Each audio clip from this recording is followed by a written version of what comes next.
another week, and it's a short week. The kids are off on Friday. It's an inset day, teacher training day, and then next week is half term, so I've got to crack on. She doesn't look confident, does she?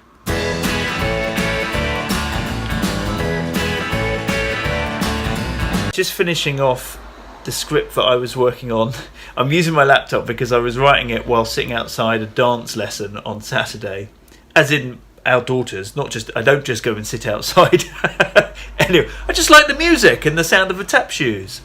Although I have a new laptop arriving today because this workhorse has been with me for 7 years, but for about the last 2 has been sick. It overheats, it shuts down randomly due to a glitch in its graphics card, and also it's just not fast enough to cope really with video editing, so I have to do all of that on my iMac. So I have finally given in and invested in a new one, mainly because I don't want to be tied to this house. I want to be able to go and work in other places, be it the library, or if this town ever gets a co-workspace, or coffee shops, or yes, outside dance classes.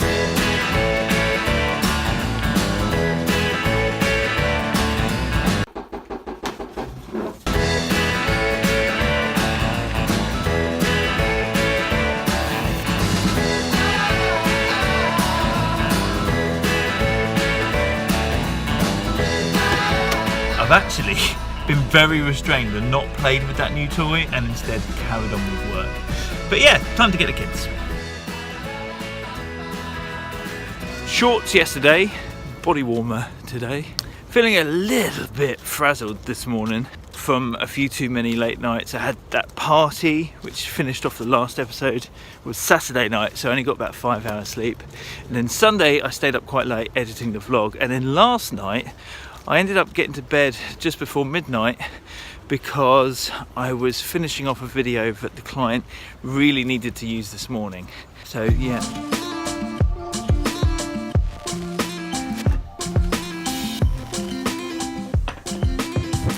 So a couple of episodes ago, I was working on a Udemy voiceover and video, which was like 52 slides worth of presentation, and I said they're bound to have amends. Thankfully, they've only got 4, but my plan has worked because they're able to say there's a problem with slide 15, so I go into slide 15,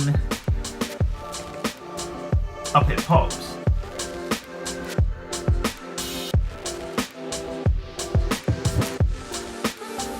Nearly midday, I worked until 11 and then just found myself kind of like distracted, so decided just to go to bed. And the very fact that I managed to fall asleep, proof that I needed to. I did set an alarm though for like half an hour as I felt myself nodding off. I'm not sure of the science actually as to how long a good nap is.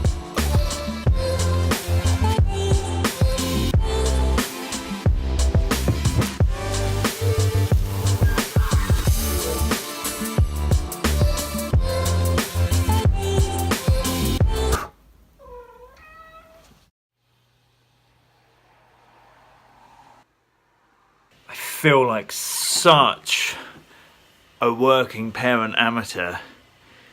I haven't managed to sort out next week's half-term childcare entirely.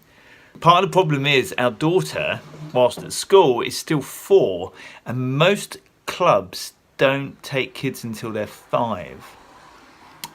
There's just one, and that's the message I just got from them, that they're booked. So I had a direct message on Twitter from somebody I met years ago when they used to listen to me on the radio, and they are a journalist and newsreader for a major channel. I was so touched to hear from them and know that they've been watching and the kind words that they said, but they also gave me some constructive feedback, and it was for shots like this really, and some of the ones I do in the house where everything can get a bit shaky. Because I film this on my phone and I just hold it with my hand, Occasionally I use a tripod, but mostly it's just with my hand. And yeah, he basically said, did you know you can get gimbals for mobile phone? I didn't know that. Now, you might not know what a gimbal is. Have you heard of a Steadicam? Anyway, they're quite expensive, but since I've been doing this nearly a year, I've decided I'm going to get one, especially because there seems to be quite a big market on eBay for second-hand ones, so if I don't use it, I'm pretty sure I can sell it on. Right now though, I'm on my way to a local business show. They've held this for years, but it's always on a Wednesday, and until recently I would always look after our daughter on a Wednesday, so could never ever go.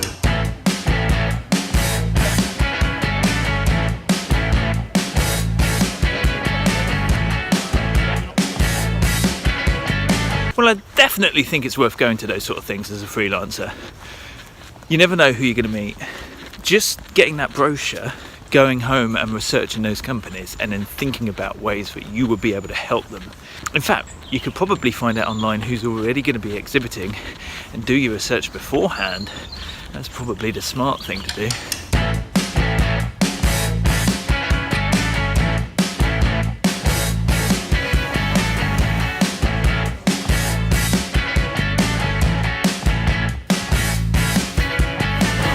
I've been in a shoddy mood this morning. I'm just stressing, I realise, about next week. I have utterly screwed up childcare for next week. I'm such an idiot because I know what happens when I don't have it properly sorted out. This week has been ridiculously tough. It's taught me that you've got to have a plan. Either that they are in camps, or they are at friends' houses, or friends are over. There's got to be something in place. See, why didn't I listen to him? I think one of the problems was that our daughter kept saying, I don't want to go to that particular club. And it's really hard when a kid is saying, I don't want to go there. And it's not like they're saying, I don't want to be dragged around the supermarket. Like they're spending a whole day in that environment, and you feel guilty enough about it anyway. The reason you feel better is the fact that you think they're having fun and a good time. In truth, I think she probably would. Oh, I don't know. I've got no one to blame for this but myself. It's ridiculous how sometimes you can be so organised with such complex projects and then screw up the basics like this.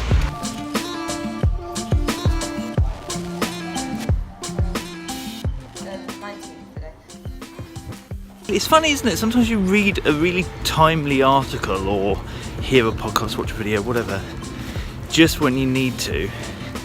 And I was waiting in the dentist's and was reading through some email newsletters that I subscribed to but hadn't had a chance to read yet. And one of them was from a previous guest on the Being Freelance podcast, Femcare. And it was about taking care of yourself. But more importantly, there was this a bit in it which talks about overwhelm, whatever form that might come in, and the fact that when faced with overwhelm, we usually do three things: procrastinate, work, or nothing. When what we should do is face it head on, acknowledge it, say, I see you, overwhelm, and this is what I'm going to do. So yeah, let's give it a go. I see you, overwhelm. Hell, I'm talking to you whilst I walk across a frankly rather damp field with my feet getting wet, and I'm gonna do something about you. So how did you go about telling people about that?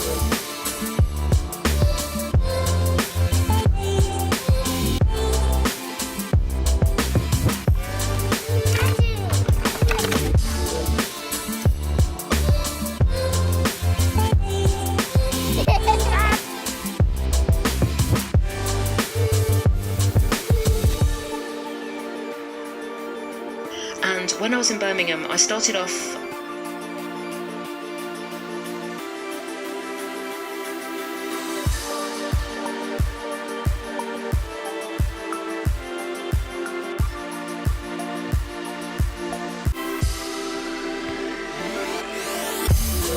So Saturday was spent mostly working in amongst doing kid stuff, but throughout the day I kept on working. Finished off the podcast that I mostly did on Friday night when my wife was out. So it's Sunday morning, it's just gone 9, I'm going to head into town and do some work. I'm basically going to make today a proper work day, get loads done, to make up for the fact that this week I'm going to be hanging out with the kids a lot. Turn it into a good thing. Let's go be productive.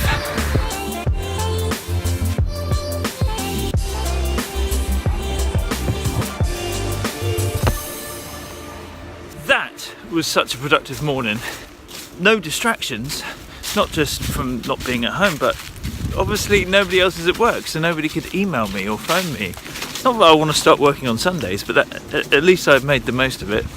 Started off in one coffee shop, then it got busy, so I moved to another. But yeah, that was a nice morning. Some more stuff to do this afternoon, but heading home for lunch now.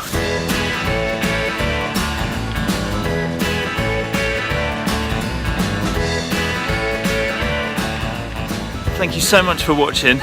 It would mean the world to me if you hit subscribe on these videos, turn on notifications as well, and I know it's a big ask, if you get something out of it, please do spread the word. Help me get this out to as many freelancers.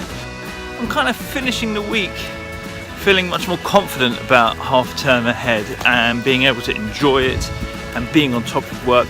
I've now written tons of scripts, which means that other people can do things with them rather than waiting on me. So that, yeah, in a good place that way. You'll have to tune in next week to see how horrifically badly it goes.